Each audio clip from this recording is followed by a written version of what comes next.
To adjust the display size on the Realme C71, all you simply have to do is first go for the settings.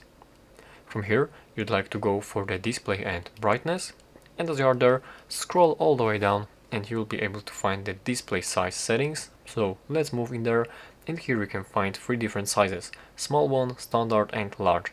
So from now, simply select any of these sizes that you'd like.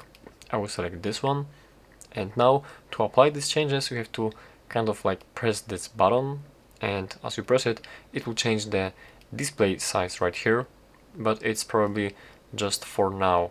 As you change it, you will have to like press this button and it will work. But let's take a look at the different application if the size have changed, and let's now set it real quick for the large size, display and size, set it to large, and as you can see it is selected to large but nothing changed, so I have to press this button and now this size will change, and it's the same right here for some reason. And let's see if this application changed its size. Yes, this phone application is bigger now. So that's basically how you can set DPI settings on the Realme C71.